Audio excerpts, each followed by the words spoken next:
అసలు పార్టీ ఎందుకు జరిగింది, దాని ఉద్దేశం ఏంటి అన్న దానిపైన విచారణ జరుగుతోందని ఈగల్ ఎస్పీ గిరిధర్ చెప్పారు.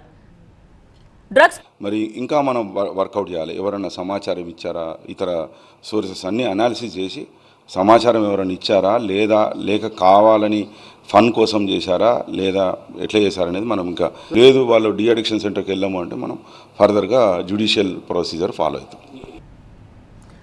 డ్రగ్స్ పార్టీ సమాచారం తెలుసుకునే అక్కడికి వెళ్లామన్నారు ఈగల్ ఎస్పీ గిరిధర్. 11 మందికి టెస్టులు చేస్తే 6గురికి పాజిటివ్ వచ్చినట్టు వెల్లడించారు. అందులో మాజీ ఎమ్మెల్యే పైలట్ రోహిత్ రెడ్డి, ఎంపీ పుట్టా మహేష్ కుమార్ ఉన్నట్టు తెలిపారు. వాళ్ళు ఒక దగ్గర చైర్స్ వేసుకొని డ్రింక్స్ తర్వాత తీసుకుంటున్నట్టుగా మనకు ఆ సీన్ చూస్తే అర్థమైంది. మనం ఎంటర్ అయ్యేటప్పుడు కొన్ని రౌండ్స్ సౌండ్ వినబడ్డది.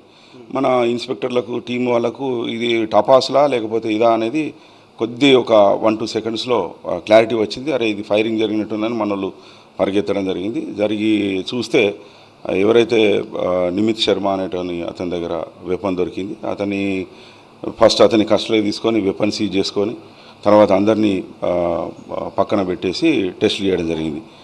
ఇది ఒక్కసారిగా అందరూ జమ చేయలేదు, ఒక్కొక్కరు రావడం, యాడ్ ఆన్ అవ్వడం జరిగింది.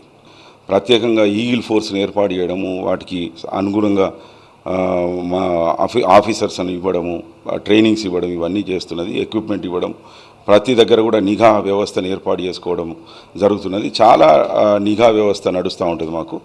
కాబట్టి ఇతను ఎంపీయా లేకపోతే ఎమ్మెల్యేనా లేకపోతే ఆర్డినరీ పర్సనా ఆఫీసరా అనేది ఈగిల్ ఫోర్స్కి అవసరం లేదు. అతను డ్రగ్ అబ్యూజరా లేదా అంతవరకే చూస్తాం మేము.